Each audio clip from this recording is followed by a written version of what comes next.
여로보암이 에브라임 산지에 세겜을 건축하고 거기서 살며 또 거기서 나가서 분회를 건축하고 그의 마음에 스스로 이르기를 나라가 이제 다 다윗의 집으로 돌아가리로다.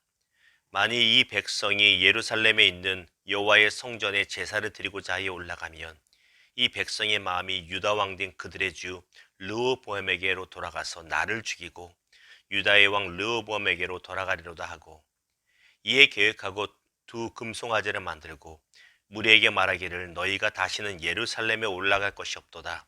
이스라엘아 이는 너희를 애굽 땅에서 인도하여 올린 너희의 신들이라 하고 하나는 베델에 두고 하나는 단에 준지라. 아멘.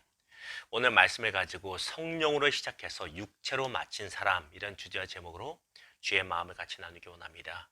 아주 오래전입니다. 아주 옛날 중국의 춘추 전국시대, 엄밀히 말하면 중국의 전국시대에 진나라의 무왕이라고 하는 왕이 통치를 하고 있었습니다. 무왕이 통치를 잘해서 나라가 점점 강대해져 갔습니다. 근데 문제가 생깁니다. 어떤 문제냐면 진나라의 세력이 강해질수록 이 무왕이 초심을 잃고 점점 교만해져서 자기 멋대로 하기 시작했다는 것입니다.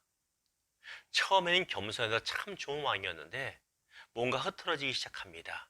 그때 아무도 말을 못할 때 충성스러운 신 한 명이 죽을 각오를 하고 충언을 왕에게 올려드립니다. 그때 이렇게 이야기했지요.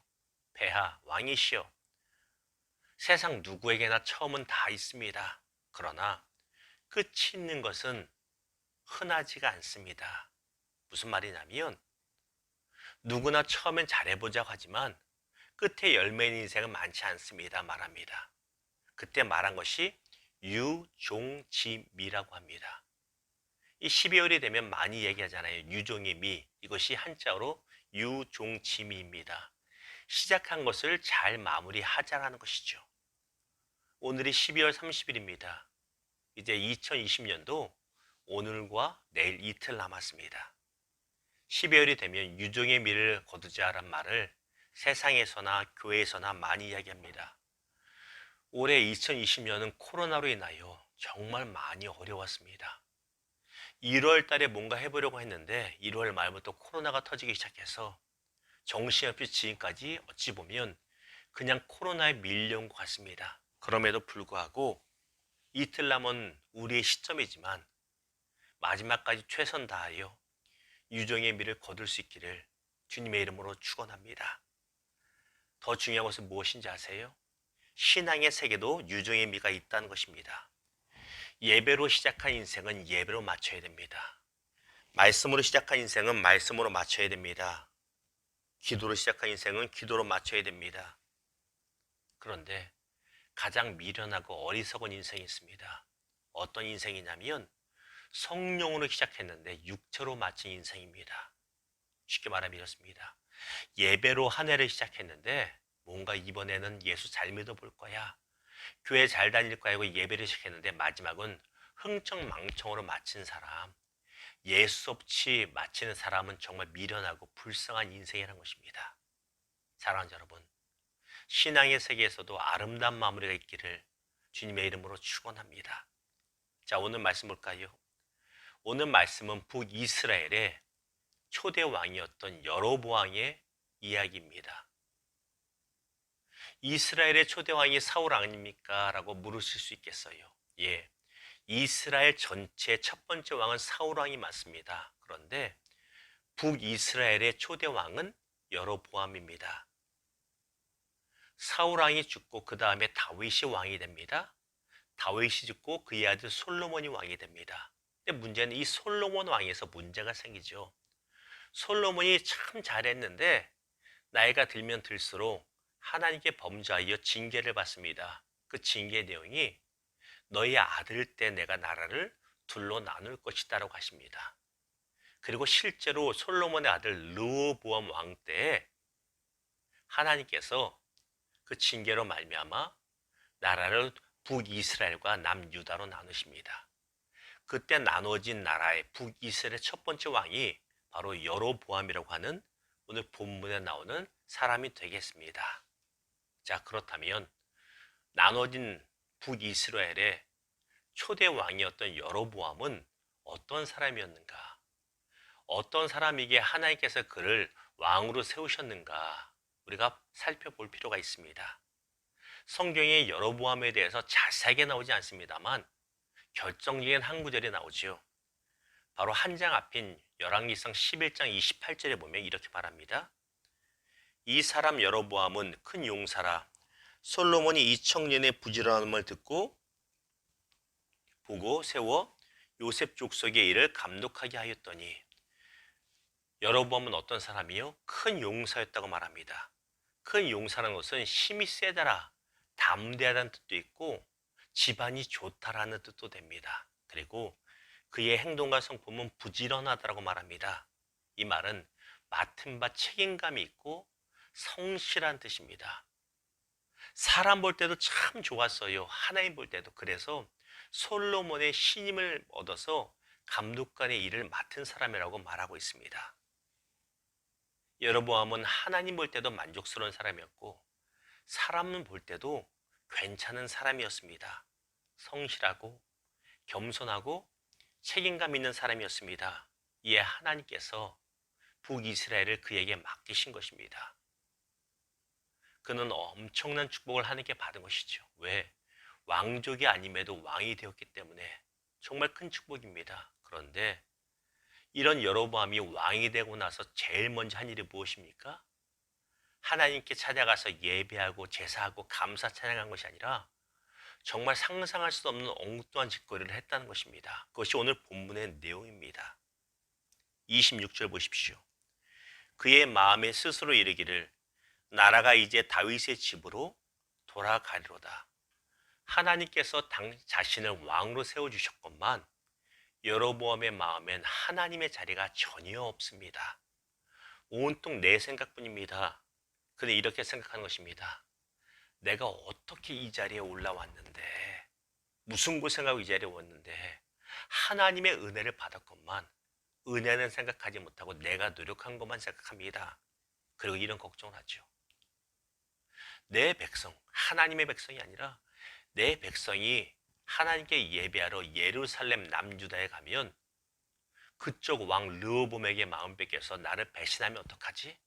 안 되겠다. 큰일인데 이 걱정만 하고 있습니다.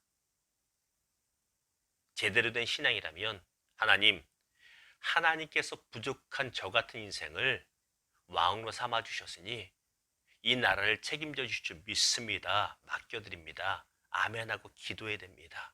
그렇잖아요. 큰 은혜를 입었는데, 그런데 여로보암에겐 전혀 그게 없어요. 오히려 엉뚱한 결론을 내립니다. 그래, 하나님을 대신할 것을 만들자라고 말합니다. 그리고 오늘 본문이 말한 대로 금송아지 2개를 만들어 세워버립니다. 28절 봅니다. 이에 계획하고 2 금송아지를 만들고 무리에게 말하기를 너희가 다시는 예루살렘에 올라갈 것이 없도다. 이스라엘아, 이는 너희를 애굽 땅에서 인도하여 올린 너희의 신들이라 하고. 여로보암은 하나님의 큰 은혜를 입은 사람입니다. 그럼에도 그는 그 큰 은혜를 하루아침에 쓰레기 취급해서 버려버린 사람입니다. 여로보암과 참 비슷한 사람이 있습니다. 누굽니까? 이스라엘의 초대 왕이었던 사울 왕입니다. 그도 하나님 볼 때, 사람 볼 때 참 괜찮은 사람이었습니다. 그래서 왕으로 삼아주셨습니다. 그런데 얼마 지나지 않아 그 은혜를 쓰레기처럼 버려버린 사람이 바로 사울 왕 아닙니까? 사울 왕이나 여로보암이나 동일한 인생, 어떤 인생? 성령으로 시작해서 육체로 마친 인생이란 것입니다. 사도 바울은 이렇게 말합니다. 갈라디아서 3장 3절입니다. 너희가 이같이 어리석으냐? 성령으로 시작하였다가 이제는 육체로 마치겠느냐? 갈라디아 교회 성도들은 사도 바울을 통해 하나님의 복음을 듣고 믿음으로 구원을 받고 자유로웠습니다. 너무너무 좋았습니다. 그런데 어느 날 교회 안에 침투한 거짓 교사들의 가르침에 빠져서 그 믿음 복음을 버리고 율법에 다시 매여 억눌려 사는 모습을 보입니다. 이것을 보고 사도 바울은 너희가 성령으로 시작하였다가 왜 지금 육체로 마치려 하느냐고 책망하고 있다는 것입니다. 우리의 모습은 어떤지 모르겠습니다. 2020년 성령으로 시작했는데 육체로 맞춰가지고 있지 않습니까? 하루하루 시작하며 하루는 새벽 예배로 시작하여 성령으로 시작했는데 마칠 때는 내 멋대로 내 생각대로 맞춰지지 않습니까? 사랑하는 여러분, 마지막에 더 좋은 인생 되기를 주님의 이름으로 축원합니다. 처음도 좋아야 됩니다. 중간 과정도 좋아야 됩니다. 그러나 마지막까지도 아름다운 열매 있는 하루하루 되기를, 2020년 되기를 다시 한번 주님의 이름으로 부탁드립니다. 말씀을 맺겠습니다. 한 2주 됐나요?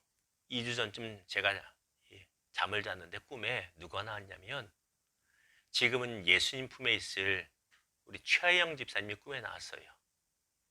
소천하신 성도가 꿈에 나오는 건 처음이었던 것 같아요. 그때 말씀드려야지, 성도님들한테 나눠야지 하다가 잊어버렸습니다. 최하영 집사님이 꿈에 나왔는데 여전히 꿈속에서도 아무런 아픈 모습이었어요.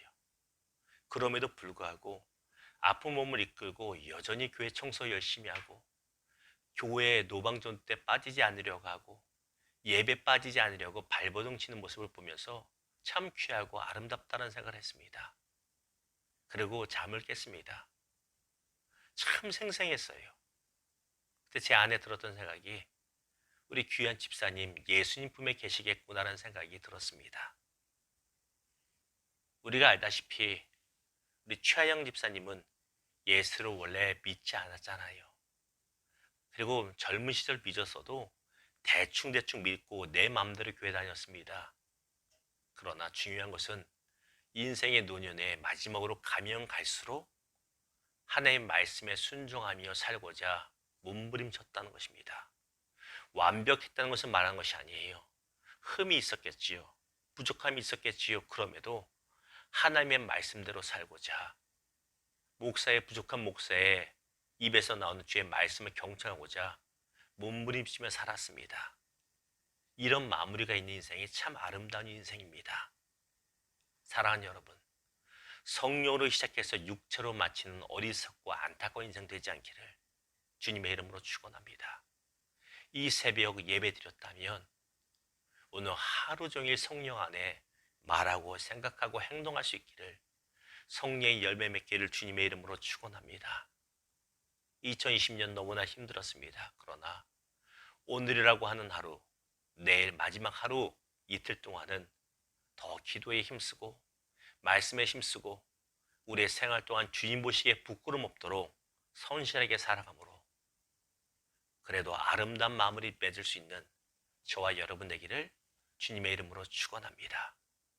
올해가 가기 전에 용서해야 될 사람이 있으면 용서하시고, 해결해야 될 문제가 있으면 해결하시고, 유종의 미를 맺는, 성령으로 시작했으면 성령으로 마무리하기를 다시 한번 주님의 이름으로 축원합니다.